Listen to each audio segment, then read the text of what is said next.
Cameron said the word like a doctor delivering a diagnosis. "This is her manipulation." His voice was calm, measured, almost kind. He wasn't angry. That made it worse. My aunt stopped mid-sentence. Uncle Phil's fork paused halfway to his mouth. Everyone turned to look at me. Cameron continued, breaking down my tone, my pauses, the questions I'd asked earlier, reframing each one as a calculated tactic. "See how she does that? How she phrases things to make you feel guilty." I opened my mouth to respond, then stopped. I could see it clearly. Anything I said would only prove his point. Defending myself would validate his framing. I looked at my mother. Joyce sat with her hands folded, eyes lowered, completely silent. That silence landed harder than any accusation. It wasn't neutrality. It was agreement. Something fundamental shifted in that moment. Not just how they saw me, but how safe I felt inside my own family. The dinner table felt like a courtroom where I'd already been convicted. Chose silence. Cameron smiled slightly, mistaking it for surrender. After that dinner, Cameron started helping. He began speaking before I could answer questions. When someone asked me about work, he'd jump in. "Natalie's been stressed lately, she's handling a lot." When I tried to explain a family scheduling conflict, he'd interrupt gently. "What she means is..." He presented it as concern, as the responsible older brother looking out for his struggling sister. Decisions about holiday plans, about Dad's old furniture, about family gatherings, all made without consulting me, justified by how emotional things were for me lately. I noticed how he summarized conversations inaccurately, shaving off details that didn't serve his version. Joyce never corrected him. She'd nod along, relieved someone was managing things. I started seeing how control doesn't arrive with force. It arrives wrapped in calm authority and good intentions. One afternoon, I overheard him tell our cousin a story about an argument we'd had. Except the story was wrong. Completely altered. He'd changed who said what, who started it, who walked away first. I stopped explaining myself. The silence felt unnatural at first, like holding my breath underwater.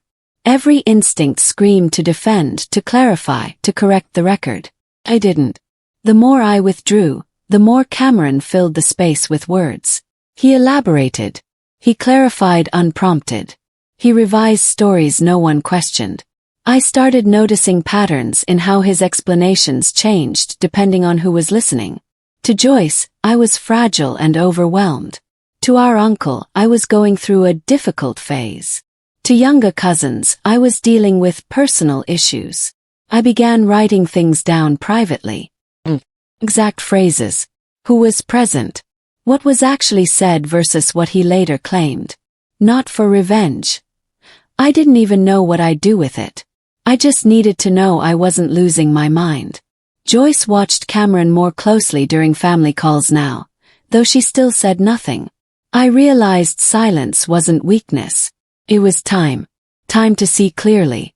And one evening, I spotted the first undeniable contradiction. Cameron told the same story twice in 1 week.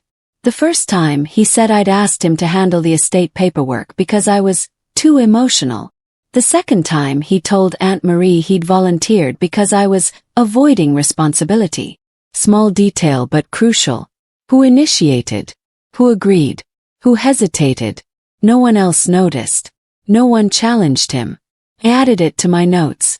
I replayed that conversation in my head, aligning it with what he was now claiming. The gap was small but growing. During Sunday dinner, Joyce listened from the kitchen, her reactions carefully neutral. She'd pause slightly when Cameron made bold claims about my state of mind, but she never questioned him. I started understanding her silence differently. It wasn't confusion. It wasn't even agreement. It was avoidance. And avoidance was quietly enabling everything. Later that week, Cameron made another slip. He referenced a conversation about Dad's medical records. A conversation he wasn't part of. He didn't realize I'd noticed. He'd forgotten I was there. Cameron started telling stories about me when I wasn't in the room. I could tell by how people looked at me when I arrived. Sympathetic glances, cautious tones, uncomfortable distance. My cousin Taylor suddenly treated me like I might break. Uncle Phil asked if I was getting help. Cameron was framing me as unstable but well-meaning. Manipulative but unintentional. Dangerous without realizing it. He'd sigh and say things like, "She doesn't see it, that's the hard part." I didn't confront him. I didn't deny it publicly. I let the version of me he was selling grow louder and more detailed. Because the more elaborate his narrative became, the more fragile it was. Lies require constant maintenance. Truth doesn't. One afternoon, Taylor pulled me aside and said, almost word for word, what Cameron had clearly told her. "You use vulnerability as a weapon, but you don't mean to." I thanked her for her concern. Inside I made another note. His exact phrases were spreading. That meant he was repeating himself. Repetition meant patterns. During Cameron's next explanation, about why I wasn't handling family finances well, I looked directly at Joyce. She didn't meet my eyes. Her gaze stayed fixed on her tea. Her hands perfectly still. Her silence wasn't agreement, but it wasn't resistance either. It was self-preservation. I realized she believed keeping peace meant supporting the loudest calm voice. Cameron knew this. He'd positioned himself as stability itself. Rational, controlled, responsible. The reliable son. I stopped expecting her to intervene. That expectation had been blinding me, making me hope for protection that would never come. The moment I let it go, I saw the dynamic clearly for the first time. Joyce wasn't neutral. She'd chosen a side through inaction. Later that week, I overheard her on the phone with Cameron. "I just don't want conflict," she said quietly.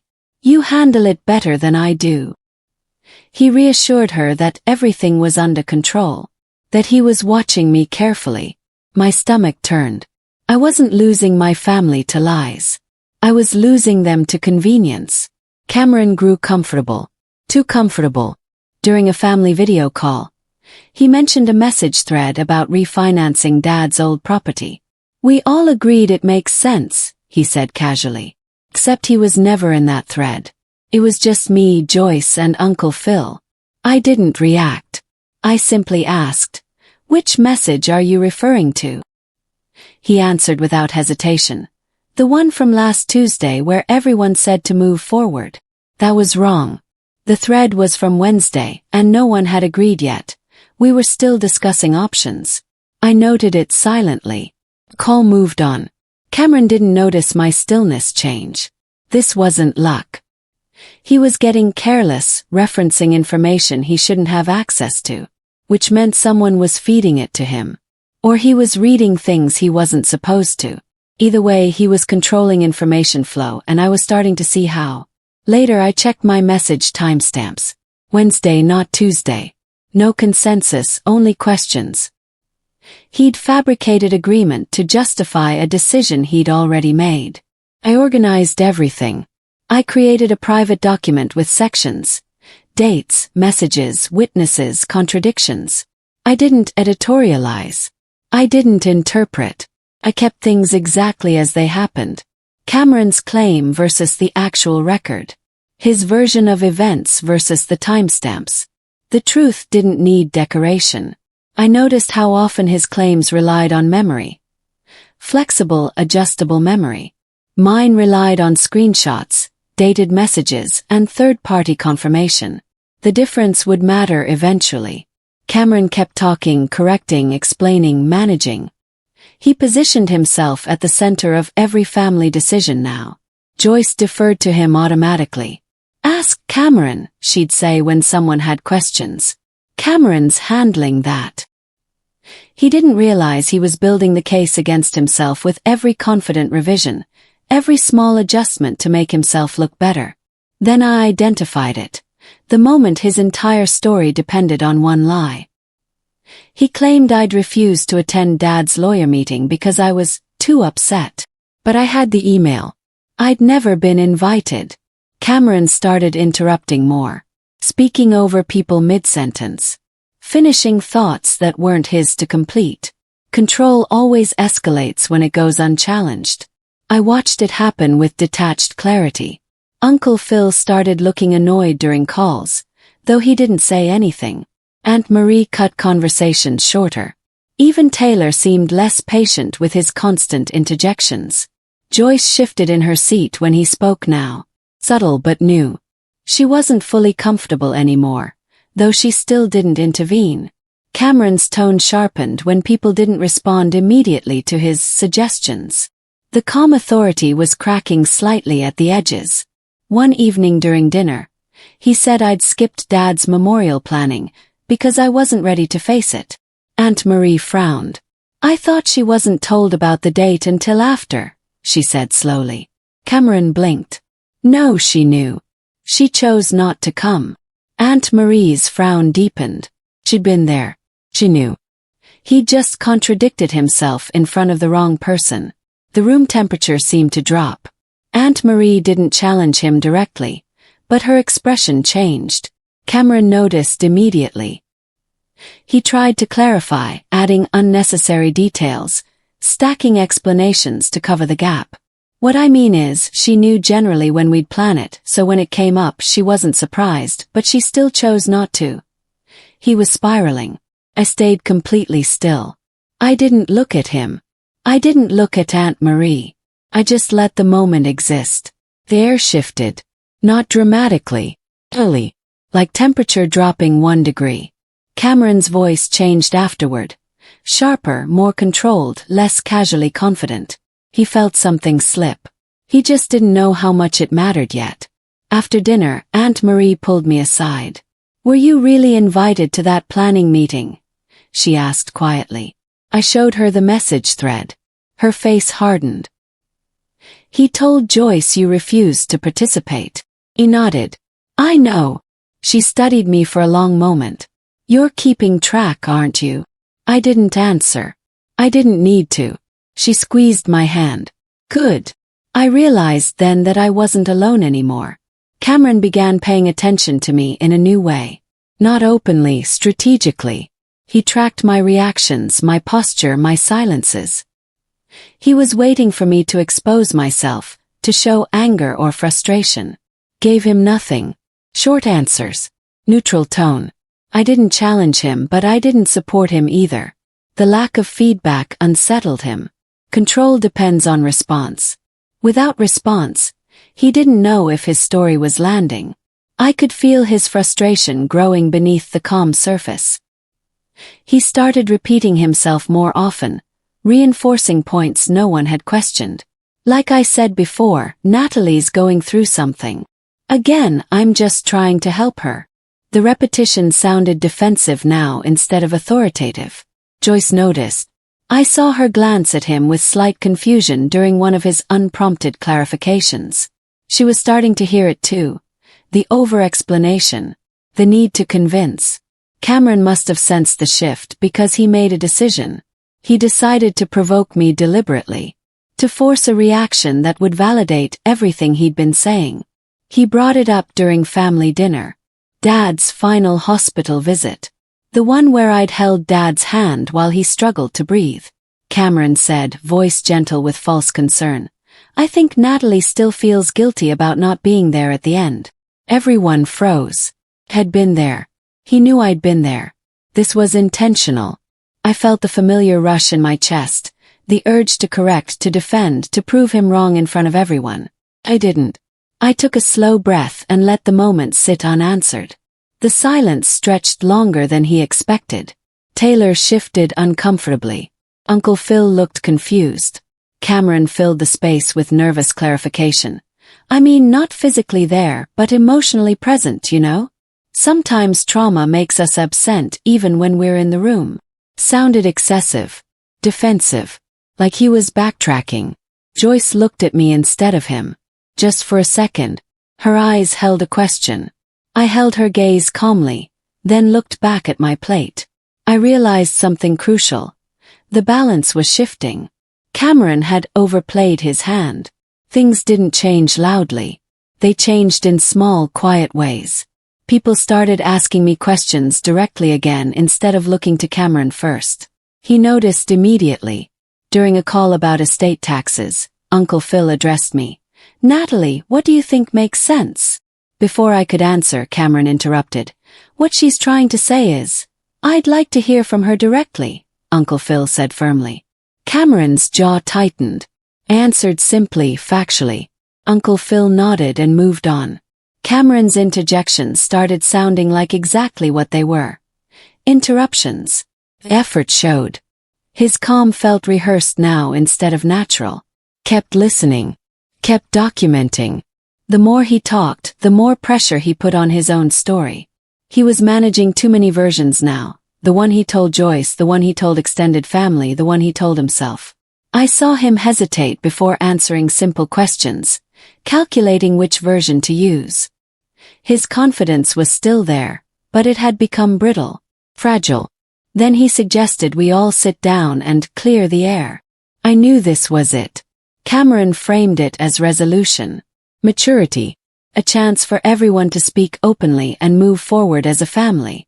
I think we need to have an honest conversation, he said during a call with Joyce and Uncle Phil present. Address everything that's been confusing lately. He looked at me meaningfully. I agreed immediately. That sounds good. That surprised him. He'd expected resistance, defensiveness, maybe refusal. Instead, I was calm and cooperative. I think honesty would help, I added. He smiled, visibly relieved. He thought this was where he'd reassert the narrative, where I'd finally unravel emotionally and prove everything he'd been saying. Let's do it this weekend, he said. Just family. We'll talk through everything calmly. I had one request. Can we agree to let everyone finish their thoughts without interruption? He nodded magnanimously. Of course. That's the whole point. I spent the next 3 days organizing my documentation. Timelines. Screenshots. Exact quotes. I didn't plan speeches. I didn't rehearse emotion. I brought only facts. Saturday arrived. Cameron walked in confident, ready to lead. He had no idea what was coming. We sat in Joyce's living room. Cameron positioned himself at the center, naturally taking control. I'm glad we're doing this, he started. His voice was measured, structured, like he'd prepared remarks. I think there's been a lot of misunderstanding lately. Natalie, I know you've been struggling and I've tried to help, but I think my approach has sometimes made you feel. He paused, choosing words carefully. Like I don't trust you. That wasn't my intention. He was framing it as mutual misunderstanding, positioning himself as the peacemaker. I know you didn't mean to manipulate situations. I think it comes from a place of hurt. There it was again. That word. Manipulate. Even in apology, he was reasserting the narrative. He continued for several minutes, outlining how I'd misinterpreted his help, how my emotional state had created confusion, how family dynamics had suffered because of miscommunication. His tone was sympathetic, understanding, perfectly calibrated to sound reasonable. He talked about wanting to move forward, about healing as a family, about putting misunderstandings behind us. When he finished, he looked at me expectantly, waiting for the emotional breakdown he'd been predicting. I thanked him for sharing. That alone unsettled him. Then I asked one simple question. When did I refuse to attend Dad's memorial planning meeting? The room went still. Cameron's prepared speech evaporated. Cameron blinked. What?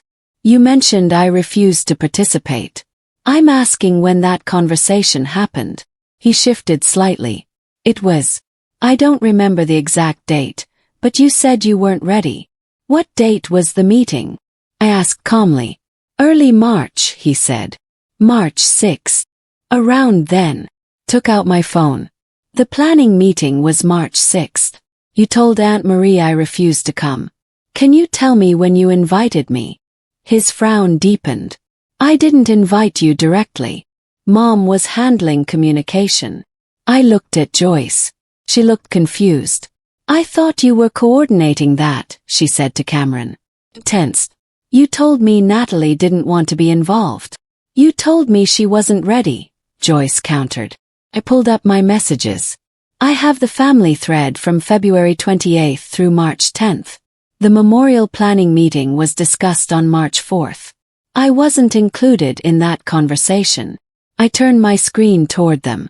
Joyce leaned forward reading. Her face paled. Cameron tried a different approach. You're taking this out of context. What context? Yes. Dates don't argue. Cameron's jaw worked. He looked around the room, searching for support. Uncle Phil was watching him carefully now. His expression unreadable but serious. The confidence Cameron had walked in with was starting to crack at the edges. Cameron leaned back, trying to regain composure. Memory isn't always reliable, Natalie. You might feel like you weren't included, but I'm not relying on memory, I said quietly. I'm relying on records. That changed everything. His eyes narrowed. What records? I didn't answer immediately. I let the question hang. Joyce looked between us, her expression shifting from confusion to something sharper. Uncle Phil, who'd stayed quiet until now, leaned forward. What do you mean, records? Cameron asked, voice tighter. I mean I've kept documentation, I said simply. Messages. Conversations. Things that were said versus things that actually happened. Cameron's jaw clenched. So you've been, what? Spying. Collecting evidence against your own family. No, I said calmly. I've been keeping track of facts because I started feeling like I was losing my mind. Like reality was shifting. So I wrote things down. Joyce spoke, her voice smaller than usual. What kind of things? I looked at her directly. Things like Cameron telling you I'm emotionally unstable while telling Uncle Phil I'm avoiding responsibility. Things like him referencing conversations he wasn't part of. Cameron stood abruptly. This is exactly what I'm talking about. Sit down, Cameron, Uncle Phil said quietly. The authority in his voice was unmistakable. Cameron stared at him, clearly not expecting that response. Uncle Phil's expression remained firm. Sit down and let her finish. Cameron sat slowly, his control visibly slipping with each passing moment. I took out printed pages. Organized. Dated. March 15th. Cameron told Aunt Marie I'd asked him to handle estate paperwork because I was too upset. March 20th he told you, I looked at Joyce, that he volunteered because I was avoiding it. I slid the papers toward them. Here's the message thread. I asked a question about the process. Cameron offered to take over. Said thank you. Nothing about being too upset. Cameron scanned the page quickly, then slower. His jaw tightened. You're missing context. Which part? Asked. He didn't answer. Continued. April 2nd. Cameron mentioned a message about refinancing during a call. He said it was from Tuesday and everyone agreed. The thread was Wednesday. No one had agreed yet. I showed the screenshots. April 9th. He said I skipped Dad's lawyer meeting. I was never invited. I placed another email chain on the table. April 16th. He told Taylor I use vulnerability as a weapon. Here's a text where he used those exact words. The room went completely silent. Joyce read slowly, her hands trembling slightly. Uncle Phil's expression hardened with each page he reviewed. Cameron stared at the evidence, his mind clearly racing to find some explanation. Context matters, he said finally, but his voice lacked conviction. Context doesn't help when your words contradict themselves, I said. Joyce looked up at Cameron, and I saw something break in her expression. The denial was crumbling. She was finally seeing what had been happening all along. Joyce's voice was quiet but firm. When did you start doing this? Cameron wasn't prepared for that tone. He'd expected anger from me, maybe defensiveness. Not bewilderment from our mother.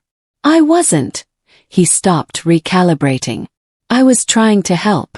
She was struggling. You saw it. I saw you telling me she was struggling, Joyce said slowly, the realization dawning. But I'm looking at these messages. It seems fine. Asking normal questions. You're the one who kept saying she wasn't okay. Because she's good at hiding it, Cameron insisted, but his voice had lost its certainty. The calm authority was fracturing. That's the manipulation. She presents one way but— Show me, Joyce interrupted. Show me where she manipulated. With dates. With evidence. Like she just did. Cameron's mouth opened. Closed. He looked at Uncle Phil for support.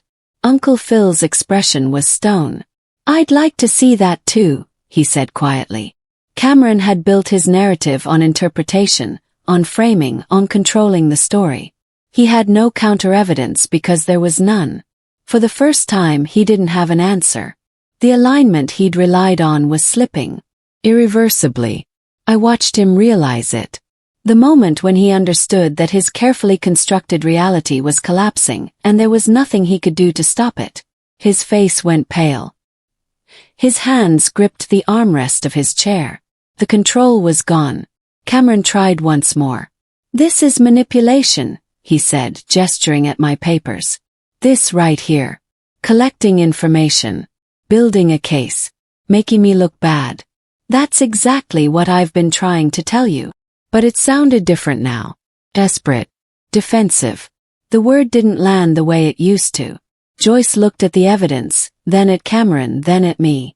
She didn't speak, but I saw the shift in her eyes. Uncle Phil shook his head slowly. This isn't manipulation, Cameron. This is documentation. There's a difference. She's turning you against me, Cameron said, voice rising slightly, the first crack in his composure. Can't you see that? No one responded. The silence didn't protect him anymore. It isolated him. His authority wasn't collapsing because I was attacking it. It was collapsing because it no longer held under scrutiny. All I'd done was present facts without emotion, and facts didn't need his interpretation to make sense. Joyce gathered the papers slowly, reading again. Cameron watched her, and for the first time I saw something new in his expression. Not anger. Not calculation. Fear. He stopped speaking altogether. This time it wasn't strategic. It was defeat. The control he'd held so tightly was gone. He looked smaller somehow, diminished. The confident brother who always had the answers, who always knew what to say, had finally run out of words. The mask had fallen completely. No one filled the silence for him. There was nothing left to explain. His narrative couldn't survive the records. Cameron looked around the room, waiting for support that didn't come. Joyce was still reading, her face a mixture of sadness and betrayal. Uncle Phil just shook his head. I didn't feel victory. Felt clarity. That mattered more. I think we need time to process this, Joyce said finally. Her voice was steady, but I heard the tremor underneath. She looked at Cameron. I need you to leave for now. Mom, please, she said firmly. Cameron stood slowly. He looked at me once, not with anger, but with something closer to disbelief. Like he couldn't understand how his carefully constructed control had unraveled so completely. He left without another word. After the door closed, Joyce sat in silence for a long moment. Then she looked at me. I'm sorry, she whispered. I should have listened. I should have questioned. He seemed so sure. He was convincing, I said quietly. That's how it works. Uncle Phil cleared his throat. What happens now? Thought about that. Nothing dramatic, I said. The truth is out. That's enough. Aunt Marie, who'd been silent throughout, finally spoke.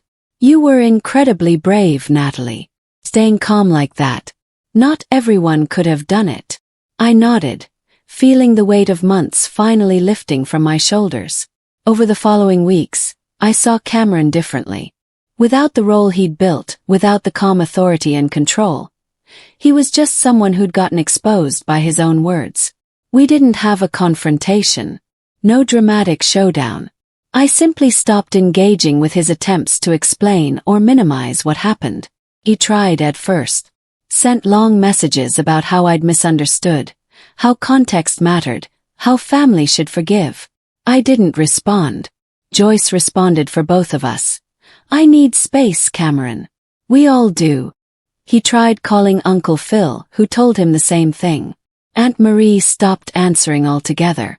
The family network that had unconsciously enabled him by staying quiet was now consciously stepping back. Not out of cruelty but out of clarity. They'd seen the evidence. They couldn't unsee it. I didn't feel anger toward Cameron anymore. I felt something closer to pity. He'd built his identity around being the responsible one, the one in control, the one who managed everything. Without that, he seemed smaller, uncertain. I wasn't going to rebuild his ego for him. That wasn't my job. It never had been. The family was learning to function without his constant mediation. Slowly, conversations became more genuine. People said what they actually thought instead of what they thought Cameron wanted to hear. Things moved differently after that.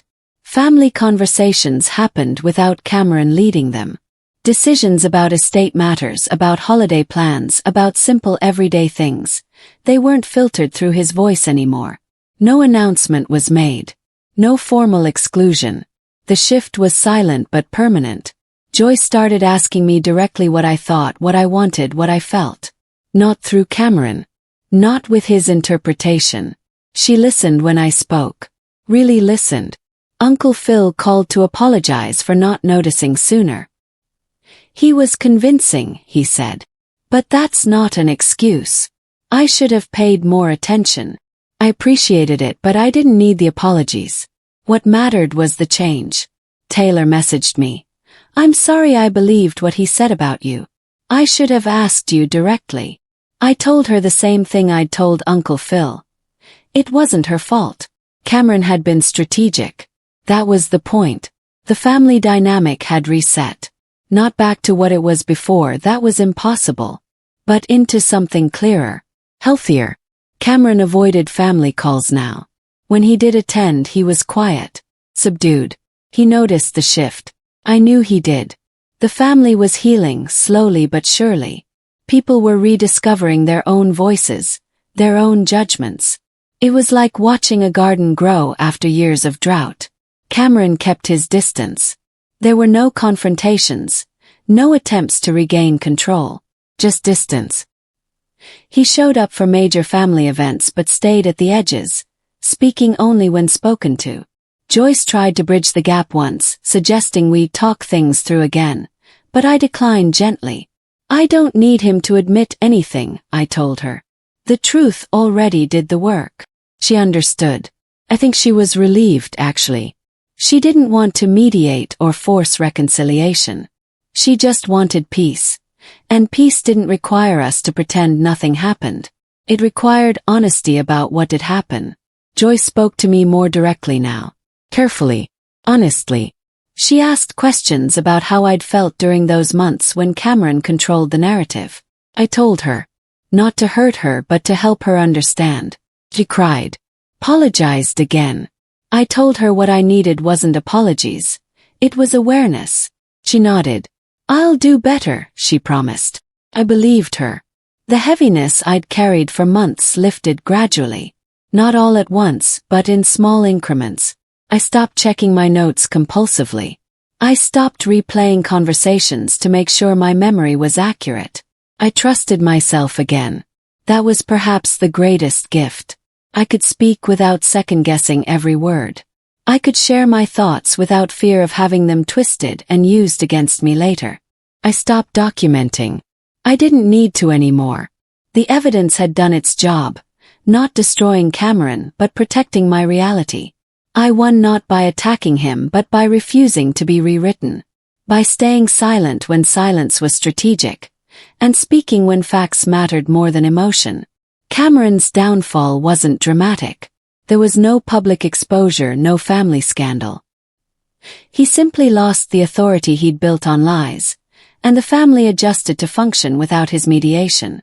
Some people might call that anticlimactic. Call it justice. Because the goal was never revenge. It was truth. And truth, when documented and presented calmly, is more powerful than any manipulation. I still see Cameron occasionally. He's polite now. Distant. I think he understands what happened, even if he'll never admit it aloud. I don't need him to. Joyce and I have rebuilt our relationship slowly. She's learning to trust her own observations instead of deferring to the loudest voice. That matters more than any apology. I learned something through all of this. Silence can be protection, evidence is power, and patience defeats control every time. I didn't need to destroy my brother. I just needed to let him destroy himself. And for the first time in a long while, I sleep soundly, knowing I stayed true to myself. That's the real victory. The family gatherings feel different now. Lighter. More honest. And that's exactly what healing looks like.